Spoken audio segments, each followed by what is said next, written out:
Situated in Saginaw's Celebration Square along Ezra Rush Drive, this 3-acre strolling garden has sloped gently to the shore of Lake Linton for almost 50 years. It's a quiet, safe haven to view weeping cherry trees, authentic stone lanterns, and a vermilion bridge which arches over a winding stream.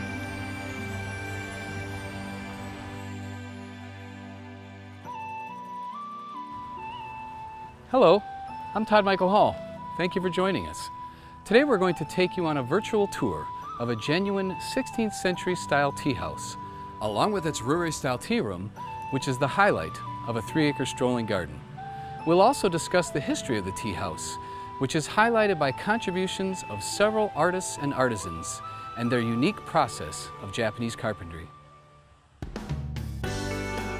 Saginaw has a sister city relationship with Tokushima, Japan. Next year will mark the 60th anniversary of the tie formed between these two cities in 1961, when Hiroyuki Takagi, a young exchange student from Tokushima, stayed in Saginaw while pursuing his field of study. When Hiroyuki returned home, he took with him a dream and enthusiasm to form a union between Tokushima and Saginaw. When he reached Tokushima's mayor, he asked Hiro, why Saginaw? Why not a well-known American city like New York or Los Angeles? Hiro replied, the people of Saginaw may ask, why Tokushima? It was through persistence, sincerity, and the support of his Saginaw host family that Hiro saw his dream realized on August 24, 1961. In 1963, Saginaw City Council dedicated an area as a physical reminder of the friendship between the two cities, and the next 5 years were dedicated to enormous planning and fundraising efforts. The city of Tokushima sent 2 stone lanterns, in addition to their greatest contribution, a landscape artist by the name of Mr. Yataro Suzue. Mr. Suzue had 45 years of experience, and the 68-year-old took over operations, spending 80 days in Saginaw, overseeing the construction, which included the placement of every rock, some weighing up to 4 tons, all without speaking a word of English. Mr. Suzue also donated several boulders, which he shipped by air. These rocks are found only in Tokushima and are prized for their bluish-green color. All I want to do is to make beauty. This is not trickery, not illusion, but trying to arrange elements such as trees, water, rocks in such a friendly relationship that there's no crowding, no competition for attention. God made nature, but he gave man the power to create the art that belongs in it. Yataro Suzue. The highlight to the strolling garden is Awa-Saginaw-An, a genuine 16th century style Japanese tea house constructed in 1985. Made with imported materials and built by Sukiya Daiku, artisanal carpenters, it is treasured for being one of the most authentic tea houses in North America. Tea house architect Tsutomu Takenaka of Zen Art Studio, who will be the designer and builder, and city planning officials from Tokushima, visited in 1980 to draw blueprints of the construction. But due to the economic hardships of those years, fundraising was a challenge. Through perseverance, the two cities finally reached their funding goal by November 1984. Working side by side, the year-long construction process was the first time both American and Japanese carpenters worked together to build a tea house. The inner framework of the tea room was crafted and assembled in Japan by master carpenters trained in the centuries-old art of Japanese joinery, which uses no nails, screws, or power tools. Each wooden piece of the structure is carefully chosen for its quality and natural texture, and then intricately notched and fitted together by hand. Once the framework was completed in Japan, it was disassembled and brought to Michigan, where Japanese craftsmen would reassemble it inside the pre-existing shell and foundation built by American workers. Jihei Takeuchi, a master Japanese carpenter from Kyoto, left an impression on his American counterparts. Trained as a sukiya daiku, an expert in centuries-old tea house construction methods, Takeuchi made little noise working with his traditional implements. In place of power tools, a sukiya daiku shapes wood with nomi, a set of incredibly sharp chisels.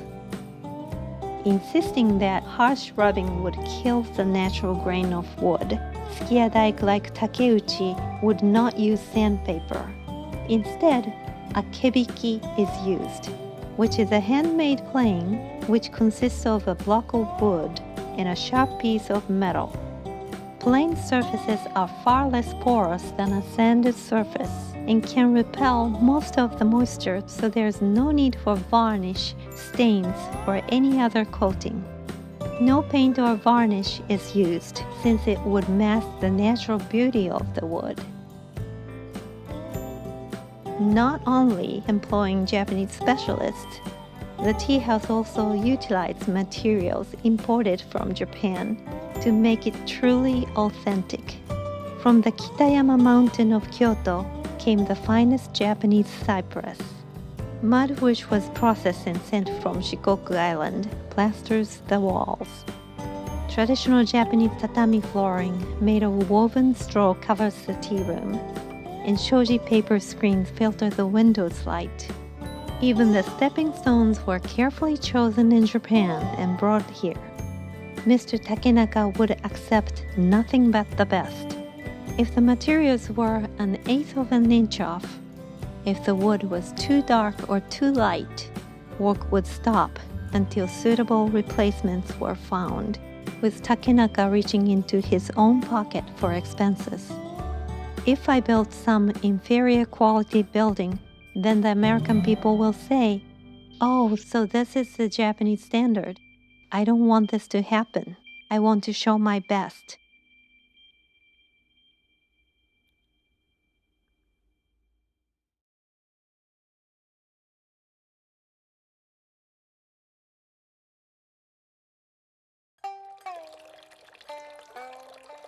The guests to a tea ceremony will begin their experience by walking through the chaniwa, or tea garden.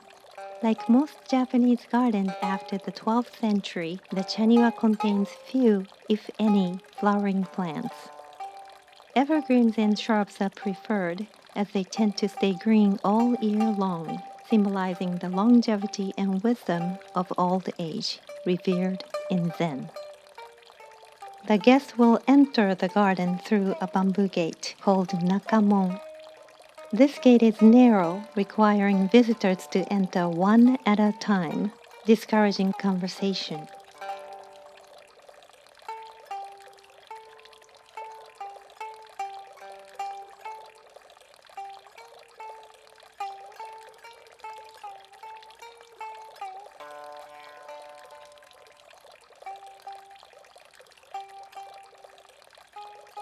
The path through the garden, or Roji, consists of stepping stones leading over mossy ground.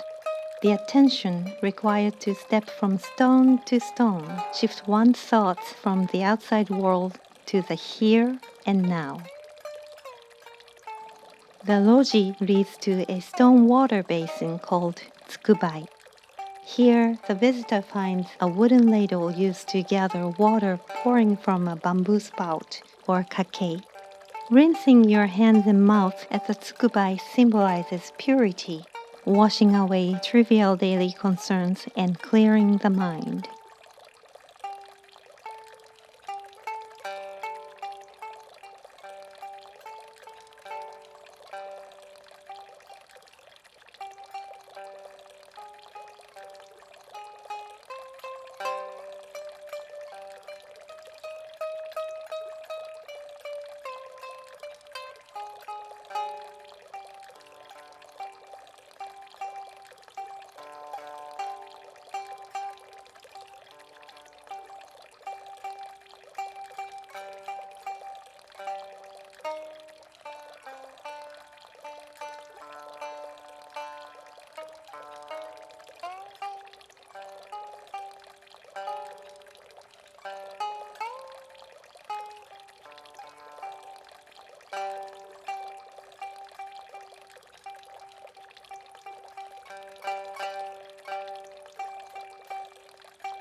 The Roji ends with a kutsunugi ishi, or shoe-leaving stone. As the name suggests, here is where the guest removes and leaves their shoes before entering the tea house. This stone is carefully chosen for its shape and intended purpose. Awa-Saginaw-An's kutsunugi ishi weighs over 5,000 pounds, and like all the Roji stepping stones here, was imported from Japan.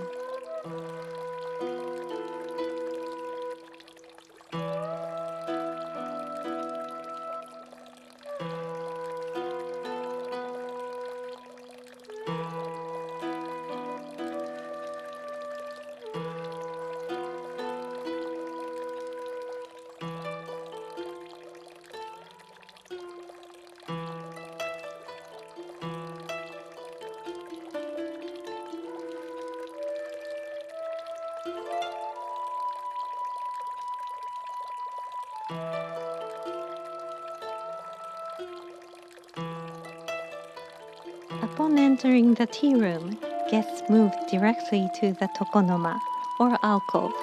Measuring one tatami mat, the tokonoma is used to display objects meant for the guest's viewing.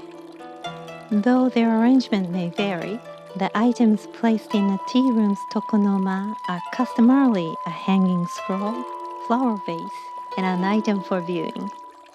The left-hand column of a tokonoma is a tokobashira, and is the most important aspect of the alcove. As its type of appearance influences the character of the room, the guest kneels in front of the tokonoma and bows as a sign of appreciation and respect for the host's thoughtfulness, taking time to view and admire the objects displayed for their benefit.